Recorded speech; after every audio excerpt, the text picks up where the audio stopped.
ایک جملہ تو آپ نے سنا ہوگا کہ بلی شیر کی خالہ ہے جی، اور ایک جملہ اور شاید آپ نے سنا ہو کہ جب شیر کو چھینک آئی تھی تو اللہ نے اس چھینک سے بلی کو پیدا کیا۔ اس میں کیا حقیقت ہے یہ تو ہمارے شیخ ہی ہمیں بتائیں گے۔ اس کے ساتھ ساتھ ایک اور محاورہ شاید آپ نے سنا ہو کہ 100 چوہے کھا کر بلی حج پہ چلی۔ اب یہ 100 چوہے کھانا، یہ تو سمجھ میں آ رہا ہے کہ چوہے کھانا بلی کی فطرت ہے، وہ چوہے کھا بھی سکتی ہے، 50 کھائے، 100 کھائے یا 102 کھائے، لیکن یہ 100 چوہے کھا کر بلی کا حج پہ جانا یہ کچھ سمجھ میں نہیں آ رہا۔ اور یہ 100 چوہے ہی کیوں کھا رہی ہے بلی؟ 99 بھی کھا سکتی ہے، 102 بھی کھا سکتی ہے۔ تو شیخ پلیز بتائیے کہ یہ 100 چوہے کھانا اور بلی کا پھر حج پہ جانا کیا ہے حقیقت، کیا افسانہ؟ اس کی لغت میں یہ ہے کہ بلی اور شیر کے درمیان بعض باتوں میں یکسانیت، ملتے جلتے انداز ہیں ان کے پائی جانے کی وجہ سے بلی کو شیر کی خالہ کہتے ہیں۔ شیر کی چھینک سے بلی پیدا ہوئی۔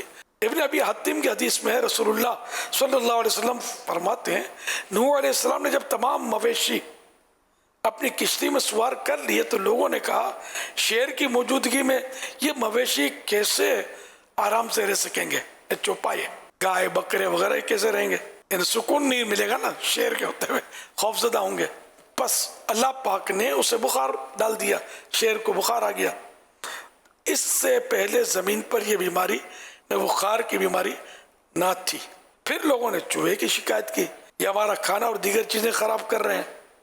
تو اللہ پاک کے حکم سے شیر کی چھینک میں سے ایک بلی نکل پڑی، جس سے چوہے دبک کر کونے خدرے میں بیٹھ رہے۔ البتہ وہ بلی 100 چوہے کھا کر حج کو چلی۔ پھر یہ انہوں نے تفصیل بتایا کہ 100 کھائے، 50 کھائے، 102 کھائے، یہ 100 کھا کر ہی حج پہ کیوں جائے؟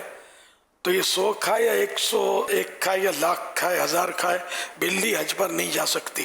لغت میں اس طرح کا واقعہ تھا کہ کوئی بہت بری عورت تھی، گندی عورت، تو یہ مطلب اس کا ذریعہ آمدنی جو بھی تھا وہ یہی تھا۔ پھر جب یہ بڈھی ہو گئی، اب کاروبار ٹھپ ہو گیا، اس کا اٹریکشن نہیں رہا اس میں، تو اب اس نے مطلب سوچا کہ اب میں نے گناہ بھی بہت کیے ہیں، اب کیوں نہ میں حج کر لوں، گناہ میرے معاف ہو جائے۔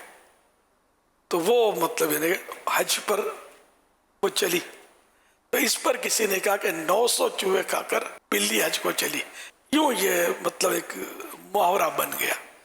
ورنہ بذات خود یہ 4 ٹانگ والی جو بلی جو ہے شیر کی خالہ، یہ حج پر نہیں جاتی، نہ اس پر حج فرض ہوتا ہے، مکلف ہی نہیں، جانور ہے۔ صلو علی الحبیب صلی اللہ علی محمد۔